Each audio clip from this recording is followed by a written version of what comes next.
proses menulisnya.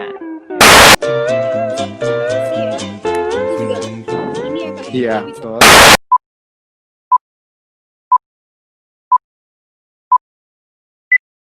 Oke, ini udah banyak join. Halo Kak Sisira, halo Kak Rima. Oke, Kak Doni, kita bisa mulai aja ya Kak ya? Mulai. Saya ngulangin lagi ngulangin awal lagi atau ngelanjutin? Kayaknya kok ulang dari awal lagi ya Kak. Ini banyak yang baru. Oke, baru ya. Oke, kita ulangin dari awal aja ya. Oke, ini kita temanya pada siang hari ini yaitu menulis untuk menurunkan emosi negatif ya.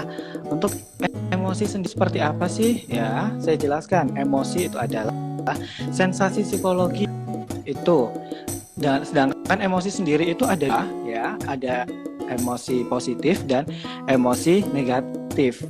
Nah, untuk emosi positif sendiri itu seperti kayak rasa bangga, senang, misalkan kalau kita prestasi akan suka juga, terus damai, ya kan?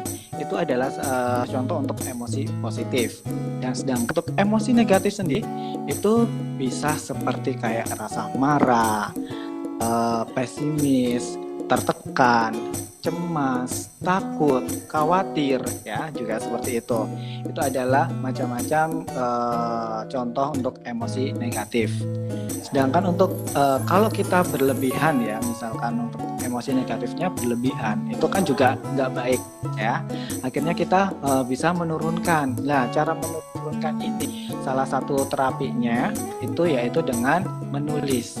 Nah, kalau untuk nama terapinya sendiri itu sebenarnya yang saya baca di jurnal Expressive Writing Therapy ya, terapi menulis ekspresi ya, seperti itu. Dan ini saya dapatkan dari Pennebaker. Nah, ekspresif menulis itu seperti apa sih? Itu berarti menuliskan perasaan-perasaan yang ada di dirinya ke sebuah buku ya, dengan cara menceritakan di sini itu bukan berarti kita harus cerita ya, harus ngomong, bukan, tetapi kita harus tuangkan ke dalam bentuk tulisan. Nah, seperti itu. Terus jadi expressive writing ini juga selain mengungkapkan perasaan-perasaan yang ditulis, juga bisa loh untuk misalkan lagi kepikiran nih untuk saat ini, nggak tahu harus mau ngapain ya, seperti itu juga bisa dituliskan. Terus misalkan punya pengalaman masa lalu yang apa ya, yang membuat terbayang-bayang sampai saat ini, itu juga kan untuk fokus terapi menulis ini ya, itu adalah yang ditekankan itu adalah proses menulisnya ya. Mohon diingat, proses menulisnya bukan hasil dari tulisan. Tuh, ini yang perlu diingat ya. Jadi proses ketika kita menulis. Jadi bukan untuk hasil tulisan atau hasil isinya apa, kan. Dan setiap kita menulis itu kita bebas. Ya, bebas kita mau nulis dari tata bahasa kita yang amburadul, itu bebas, terserah ya. Yang penting kita privasi untuk kita sendiri ya. Nulis itu seperti apa, menggunakan tata bahasa nggak bahasa Indonesia, misalkan kita lagi suka bahasa, kalau orang Jawa suka nulis bahasa Jawa, boleh, nggak apa-apa. Atau ada yang misalkan dari orang Makassar pakai bahasa Makassar, boleh. Kalau yang dari Bandung pakai bahasa Sunda, boleh. Itu ya, terserah, karena ini tidak ada aturan, bebas. Terus cukup ada untuk terapi menulis ini ada satu ya, satu aturannya, cuman hanya ada satu, yaitu kita tahu kita akan memulai menulisnya kapan dan kita akan mengakhirinya kapan ya. Jadi itu ada waktunya, batas, misalkan kita mulainya kurang lebih 30 menit. Nah, untuk yang ketiga juga fokus jangan hanya pada emosi negatif juga, tapi kita juga kita sebabkan apa ya, emosi-emosi positif juga kita tuliskan, karena itu nanti manfaatnya ada di akhir, nanti kita Garap sudah dengar ya? Udah deh kayaknya. Sudah ya.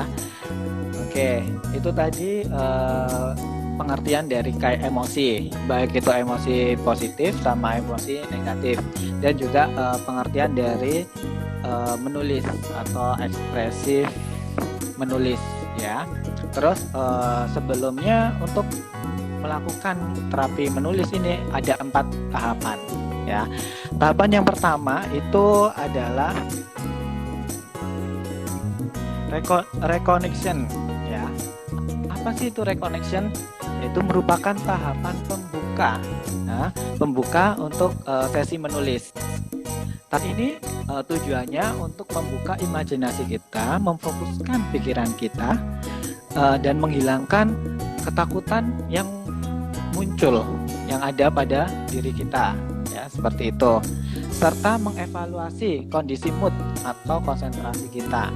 Nah, kita diberikan kesempatan untuk menulis bebas yang saya bilang seperti tadi ya, bebas dengan kata-kata, frase atau tata bahasa lah, intinya tidak harus SPOK seperti itu. Pokoknya yang ada di pikiran kita tuangkan di dalam tulisan.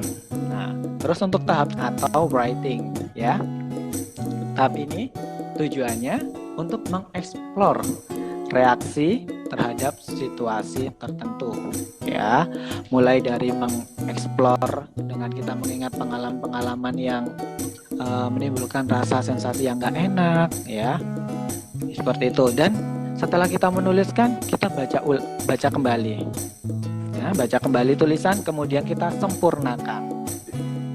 Itu untuk yang tahap yang kedua.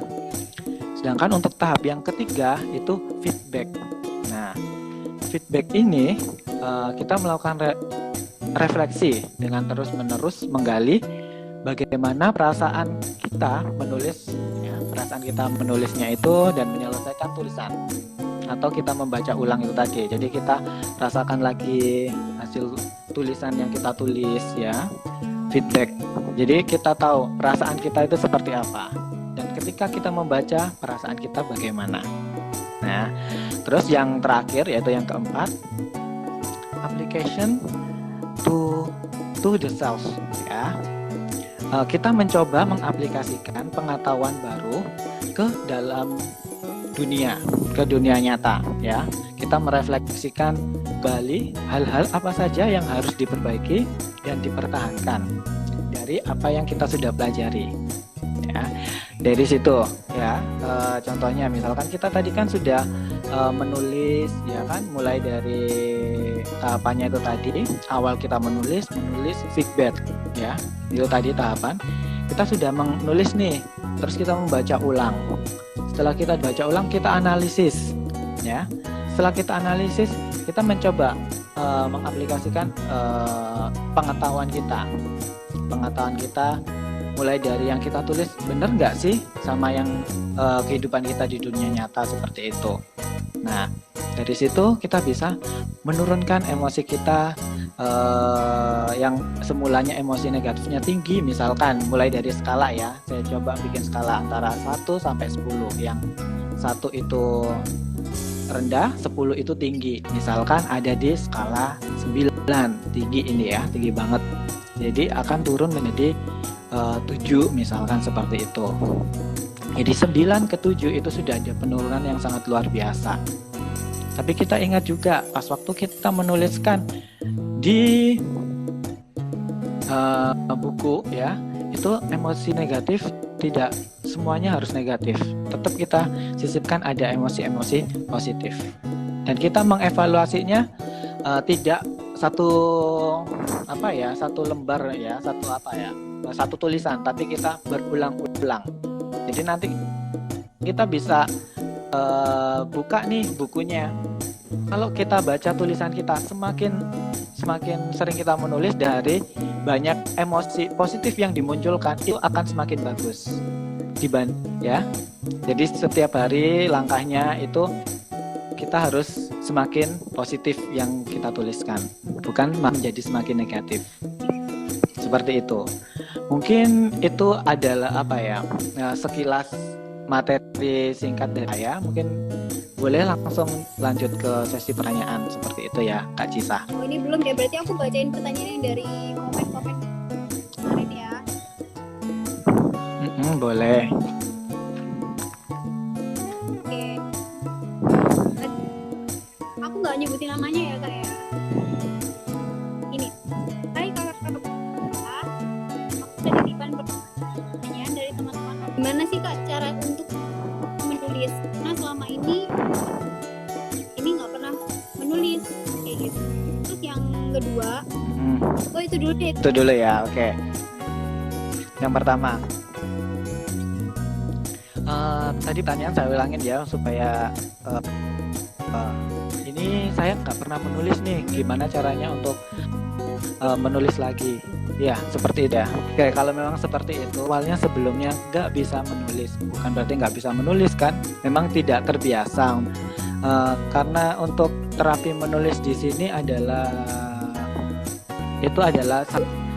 dari kita lihat juga orang tersebut. Jadi memang ada orang yang gemar menulis, ada yang nggak, ada yang lebih suka berbicara daripada menulis. Bukan berarti orang yang tidak bisa menulis atau yang tidak terbiasa tidak bisa menulis. Nah, kalau kita sudah negatif kita sudah udah tinggi ya, seperti yang saya contohkan tadi, ada di skala 9 misalkan seperti itu, ada di skala 9 dan dia nggak tahu harus gimana ya, dia untuk katarsis istilahnya curhat, ngobrol, itu pun juga dia nggak ada teman seperti itu, dan rekan emosi negatifnya dia itu nggak tahu, dan belajar mulai. Nah, untuk menulis kita nggak usah langsung sampai harus berapa seperti itu. Cukup yang untuk tahap awalnya pertama 5 menit aja udah cukup. Ya, bahkan kalau semenit aja, semenit bisa, nggak apa-apa lakukan. Yang penting emosi negatif yang unek-unek ya, unek-unek yang ada di dalam diri kita yang negatif itu kita tuangkan semuanya dalam tulisan. Yang saya sebutkan tadi, bebas dari kata-kata sesuai urutan tata bahasa, nggak harus SPOK, yang penting keluarkan aja semuanya dalam bentuk tulisan. Kalau lagi mangkel, jengkel, marah, tuliskan aja semuanya, kata-kata yang ingin dikeluarkan, tulis aja apa seperti itu. Jadi awalnya mulai dulu, nggak usah mikir yang aneh-aneh, yang macam-macam. Mikir yang aneh-aneh macam-macam, langsung tuangkan ke dalam tulisan gitu. Jadinya dengan menulis tuh kita nggak usah dipaksa. Kamu bisa nulis 10 menit nggak apa-apa, kamu bisa nulis 5 menit apa kayak gitu ya Kak ya, asalkan iya betul, yang seperti itu ya. Ya betul seperti itu Anissa. Lanjut ke pertanyaan ya Kak Doni, kita baiknya tuh nulisnya tentang apa sih Kak, biar kita bisa menurunkan emosi negatif. Oke, dia bingung ya, intinya nggak tahu harus nulis apa untuk menurunkan emosi negatif. Loh, justru kalau bingung, justru itu adalah emosi negatif yang biasa aja sih sebenarnya. Dalam standar skalanya bukan tinggi. Kalau skalanya tinggi, berarti dia menulis yang saya sebutkan ini adalah sebagai salah satu terapi dan emosi negatif tadi. Memang harus emosi negatif harus ada. Ya, misalkan kalau kita ya is okay, nggak apa-apa. Harus ngapain kita? Perasaanku nggak enak. Ini mau gini kayak galau, ya kan? Terus mau kesini nggak nyaman, mau bikin sesuatu juga nggak nyaman. Akhirnya kan bingung. Nah, bingungnya itu kita tuangkan dalam tulisan. Nggak apa-apa loh. Kita langsung menuliskan, misalkan kayak gini. Kalian pernah nggak sih untuk nulis diary? Nah, salah satunya untuk seperti itu. Jadi kita tuliskan aja diary. Hari ini saya merasa jengkel kepada, mungkin bisa disebutkan diri saya sendiri kayak gitu. Dengan satu paragraf itu pun itu sudah mengeluarkan emosi negatif.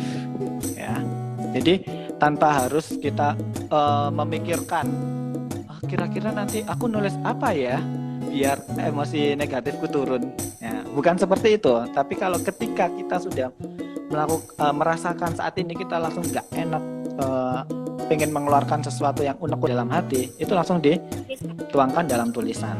Iya, seperti itu. Jadi intinya ketika kita mulai nanti kita nggak enak, pikiran kita nggak enak, baru kita bisa tulis. Iya. Kita nggak melulu kayak. Iya, betul, memang seperti itu. Tapi nulis terus kayak bingung sendiri gitu ya Kak ya. Jadi intinya kalau seperti itu malah nanti bingung, kalau seperti itu malah jadi bingung sendiri. Ya, malah bukan nurunkan emosi negatif, malah menaikkan karena tambah bingung, tambah tertekan, ya. Oke kalau gitu Kak. Kak, kita lanjut ke pertanyaannya ya. Oke, baik. Ini tadi ada yang di komen ini seperti ini Kak.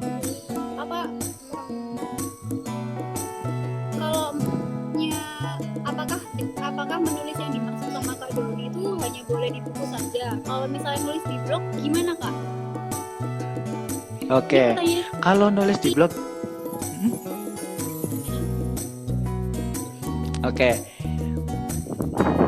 menulis hanya di buku. Kalau nulisnya di blog bagaimana? Saya menjawabnya begini, boleh atau enggak itu tergantung dari pribadi masing-masing, ya. Untuk saya sarankan memang di buku. Kenapa? Karena ini adalah sifatnya yang saya jelaskan tadi. Fokusnya itu pada diri sendiri, privasi dengan tata bahasa yang bebas. Nah, coba dibayangkan kalau seandainya kita tulisnya di blog. Nah, dengan tata bahasa kita yang lagi kacau, habis itu dengan perasaan-perasaan negatif yang muncul, paling kata-kata negatif yang muncul di situ, kan akhirnya blog kita itu menjadi tidak menarik, ya.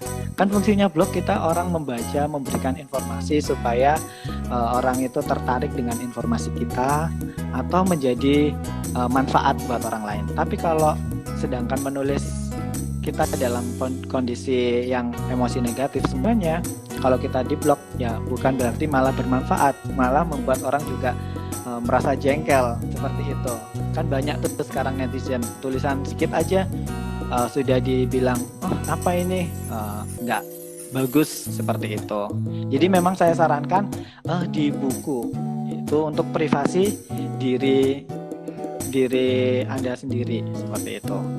Oke, jadi kalau menurut Kak Doni nggak apa-apa nulis di blog tuh nggak apa-apa, cuman lebih baik nulisnya di buku. Ini kan terkait emosi negatif kita, jadi dan berininya berpatokannya sama untuk diri sendiri, untuk privasi diri sendiri.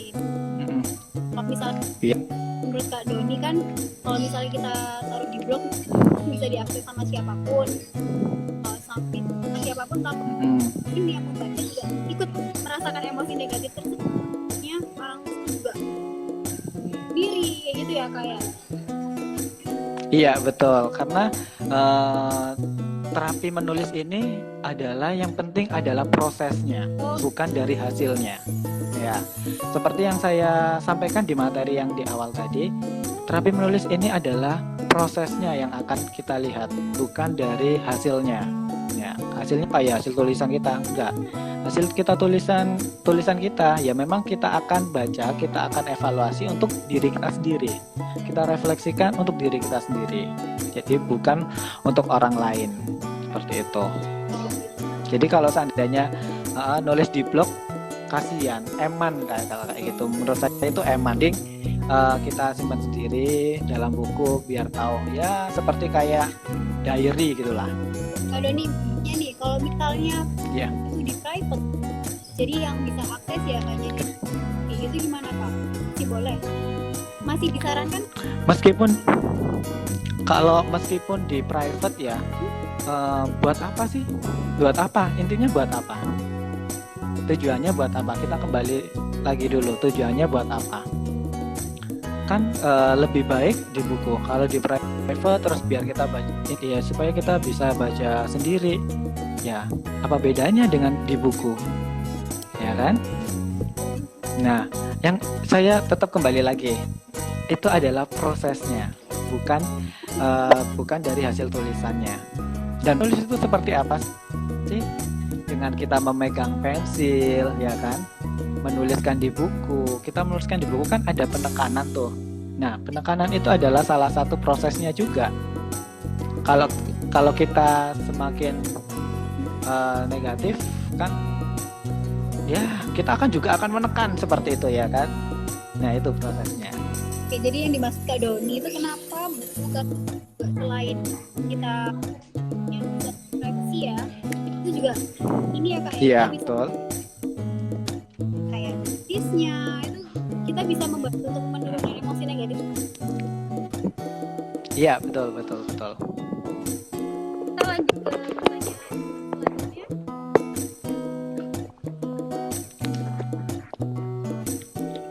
Ini nih Kak, dari Kak Eki AS. Kak, tanya dong. Dengan kan emosi negatif kita. Oke, halo Kak Eki AS ya. Apakah persamaan menulis dan dengan mewarnai itu bisa menurunkan emosi negatif? Kedua-duanya bisa, ya. Kedua-duanya bisa. Hanya saja tekniknya aja yang berbeda. Gitu. Kalau kita mewarnai itu sebenarnya hampir sama. Mewarnai sama menulis itu tekniknya sama atau prosesnya juga kurang lebih mirip. Miripnya dalam arti kita memegang pensil, kita curahkan isi pikiran kita dalam bentuk tulisan, ya. Sedangkan kalau kita mewarnai, kita tetap megang pensil, tapi kita curahkan untuk warna, ya. Kita pandangan, jadi kita tidak mencurahkan pikiran isi hati kita, emosi negatif terhadap tulisan, tapi kita dalam bentuk warna. Jadi kurang lebih sama, tapi berbeda juga sebenarnya isinya. Sama tapi beda. Ayo gimana? Sama tapi beda. Gimana berbeda tapi sama itu gimana? Sama dalam artian kita sama-sama memegang pensil, sama-sama kita menekan, ya. Sama-sama medianya, misalkan kertas, itu sama. Tapi bedanya hasilnya nanti. Teknik yang digunakan juga berbeda.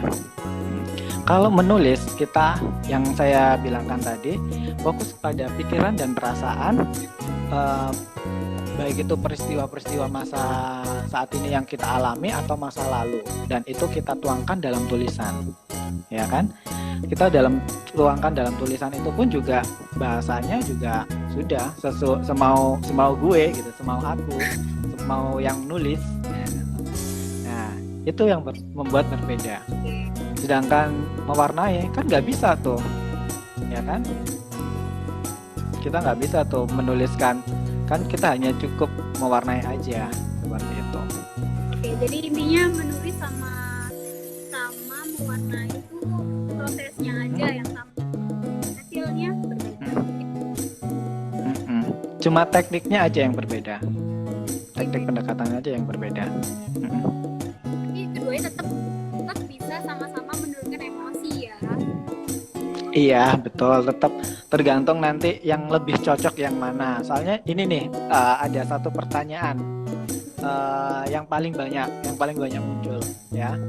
Saya itu sukanya itu marah-marah, suka ini. Saya sudah ikut terapi mewarnai, terapi menulis, sudah hipnoterapi, sudah ikut NLP, tapi tetap aja masih belum bisa menurunkan rasa marah saya seperti itu. Emang terapi apa sih sebenarnya yang cocok buat saya? Nah, itu pertanyaan yang sering muncul. Saya hanya cuma bisa menjawab, terapi apapun semuanya cocok, ya. Terapi semua apapun cocok, tergantung dari individu mau menerimanya apa enggak, mau mengikuti prosesnya apa enggak, ya.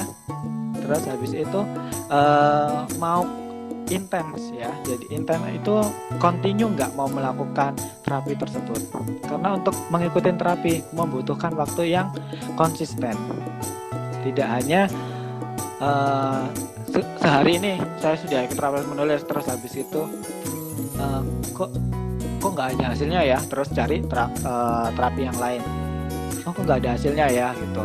Misalkan saya juga mau ke psikolog A di terapi menulis, terus habis itu kok pulang kok nggak ada hasilnya ya, terus terapi ke tempat B, psikolog B, kok kok nggak ada hasilnya juga setelah itu.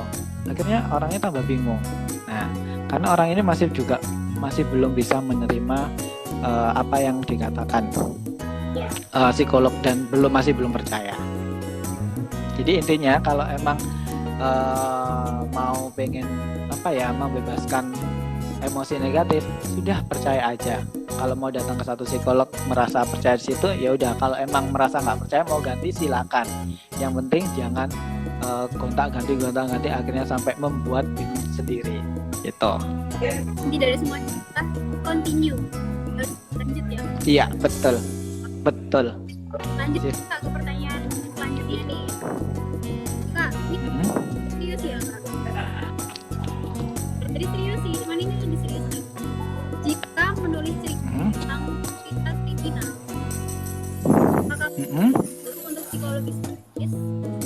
Jika masyarakat menolaknya, apa yang akan menulis agar tidak down? Masih gimana Kak? Oke. Untuk menulis cerita kriminal. Nah, ini kembali lagi kita ingatkan, menulis di sini ini ada yang saya utarakan di sini tadi, yang saya jelaskan. Ini adalah sebagai salah satu bentuk terapi, ya kan? Salah satu bentuk terapi, bukan untuk pembuat novel seperti itu penulis penulis atau penulis, betul ya.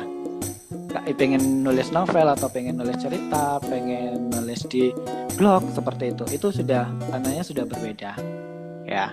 Kalau saya jawab sepengetahuan saya, kalau memang orang pembaca, penikmat membaca tulisan kita, halo, dengar ya suara saya? Oke.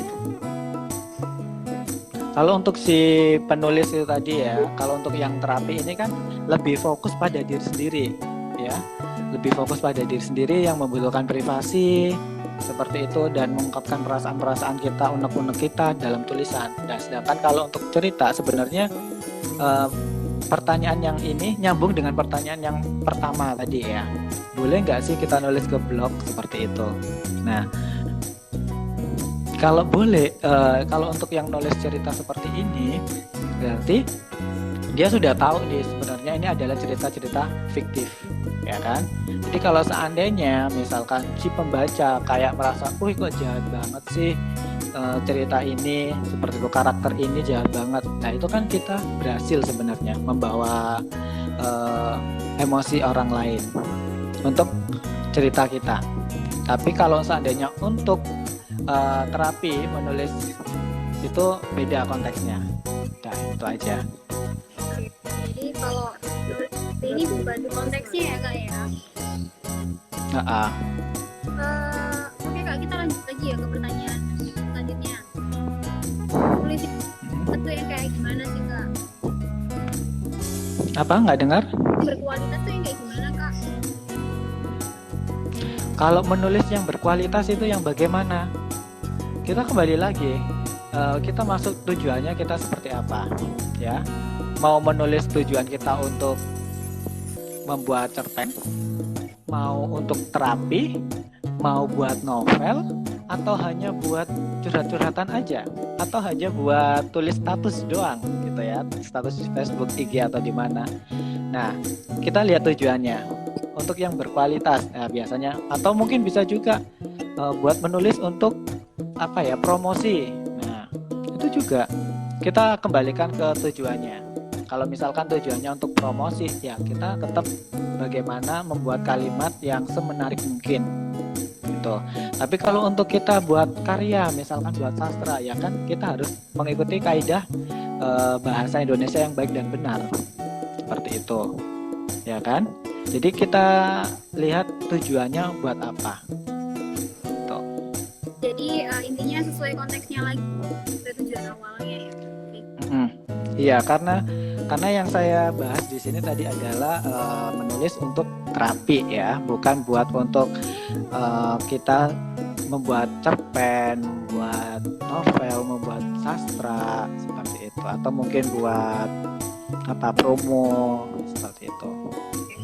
Intinya nggak ada batas ya, pokoknya tergantung sama tujuannya. Lanjut lagi ya kak ya.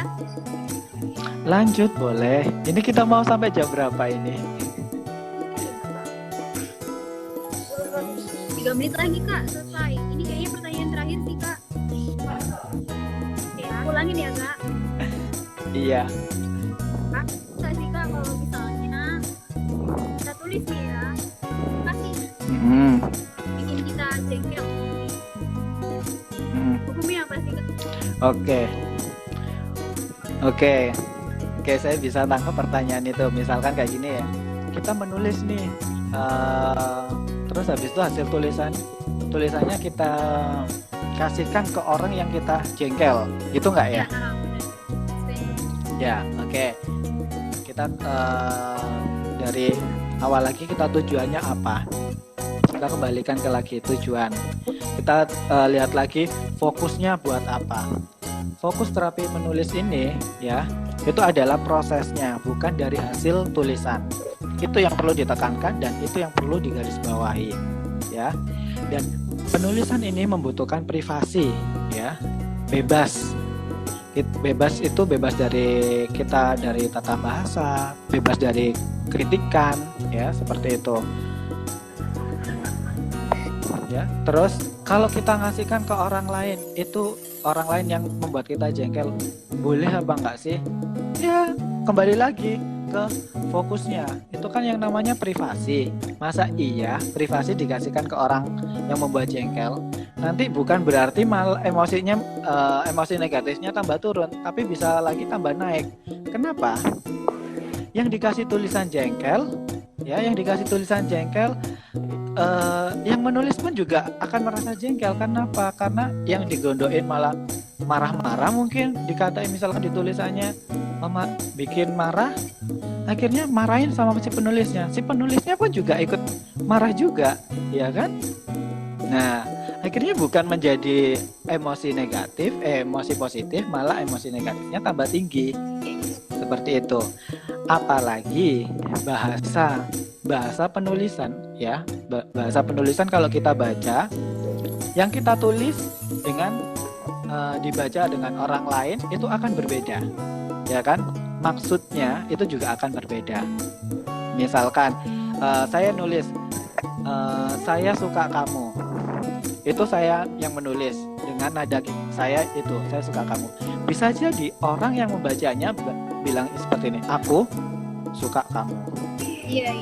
Ya, ada lagi, aku suka kamu. Nah, itu beda. Makanya menulis ini untuk privasi. Ya, sebaiknya ya untuk privasi, kembali lagi untuk fokusnya itu. Itu. Sudah. Halo kak. Ya, halo. Oke, jadi kalau dari pertanyaan terakhir, dari jawaban terakhir, intinya lebih baik tidak usah ya kak ya, karena akan menambah emosi negatif sendiri seperti itu. Karena jadi kita bisa mengeluarkan emosi negatif kita dan berganti dengan emosi itu kan ya. Iya, boleh. Mungkin kalau ada pertanyaan bolehlah satu kali lagi kalau emang diperkenankan. Kalau masih ada pertanyaan, mungkin ini yang ada mau yang ditanyakan. 5 menit lagi ya? Boleh? Iya, boleh. Bentar ya kak, sambil aku apa dulu ini yang baru join. Jadi hari ini tadi Ya, boleh. Puspaga, salah satu psikolog Puspaga, Kak Doni, habis menjelaskan materi tentang emosi negatif dengan menulis. Kalau misalnya yang baru join, kakak yang baru join mau bertanya, silahkan. Kami tunggu di kolom komen ini ya. Kak Doni sibuk apa sekarang kak? Sekarang sibuk apa ya? Tetap bekerja, tetap ngelayanin konseling dan ada juga, saya juga melayani konseling online tentang apa ya, dampak dari COVID itu juga ngelayanin. Oke.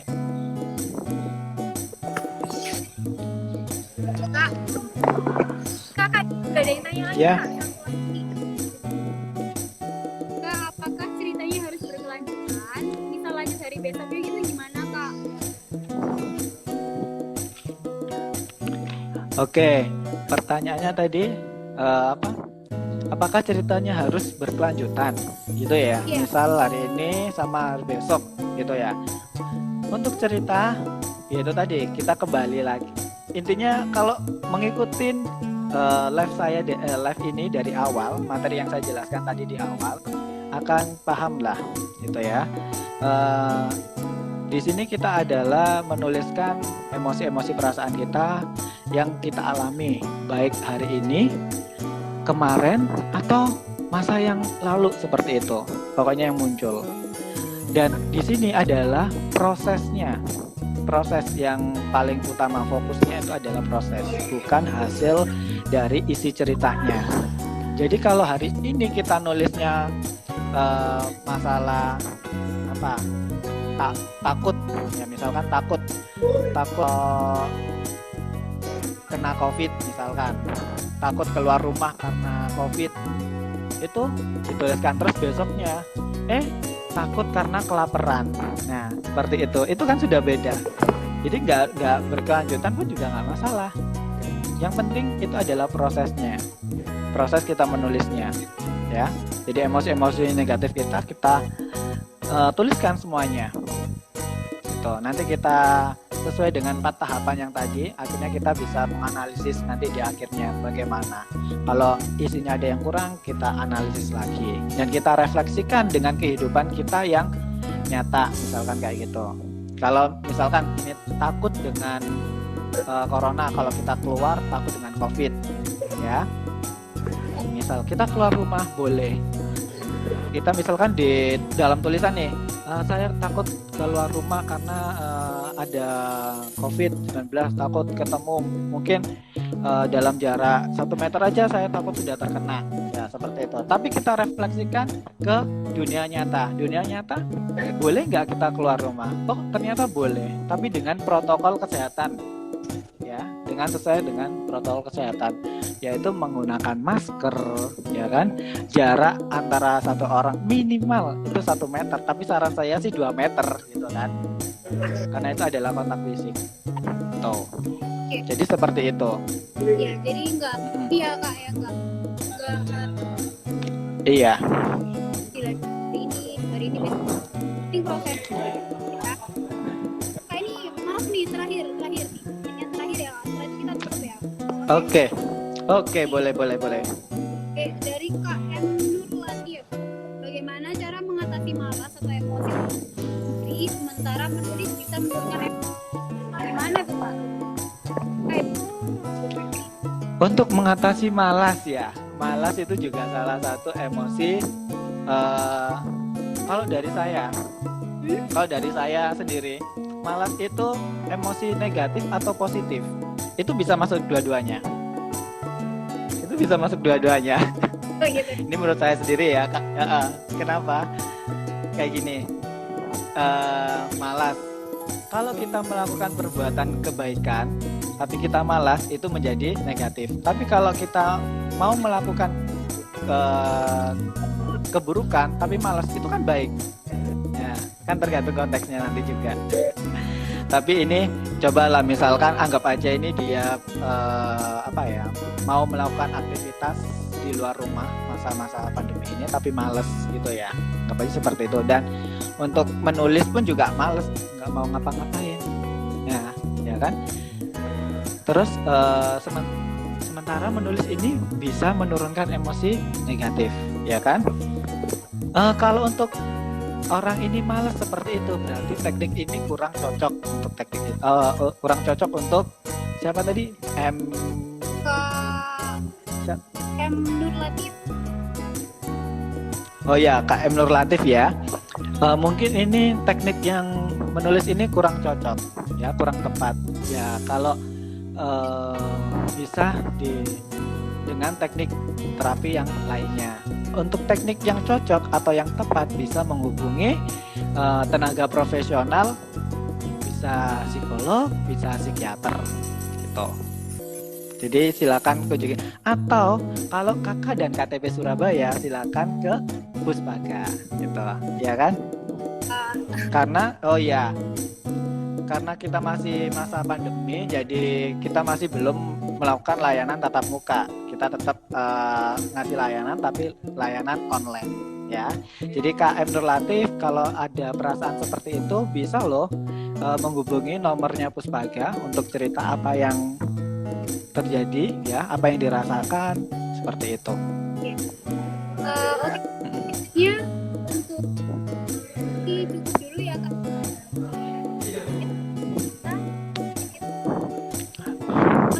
Oke. Maksa untuk siapapun, terus kalau misalnya dirasa satu orang ini dirasa cocok untuk menulis, kita malas menulis, ya berarti bukan itu. Hilangkan emosi kayak gitu ya Kak. Dan terapi iya. Oke.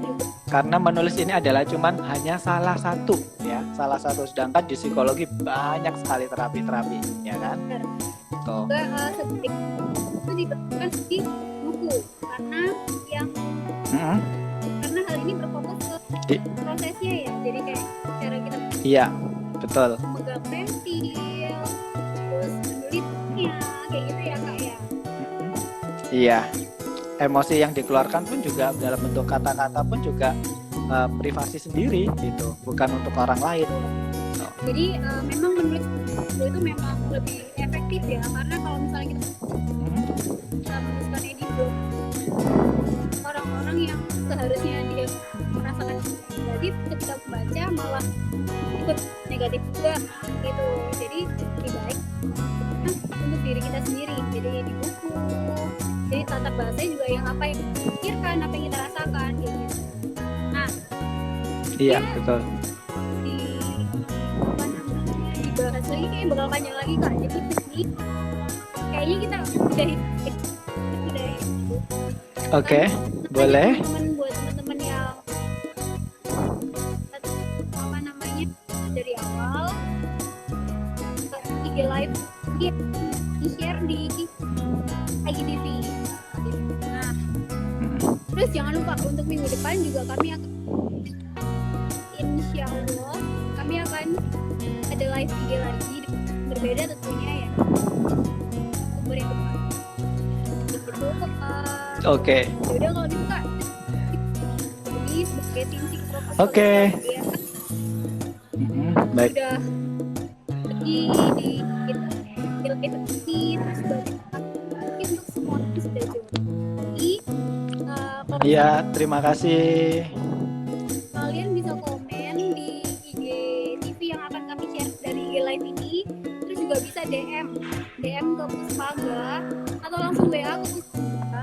Jadi biar kalian tidak diketahui oleh Oke. Terima kasih Kak Cisa. Terima kasih semuanya. Tetap stay safe, stay healthy, stay happy. Ada tambahan satu lagi, stay happy. Oke? Oke, bye-bye.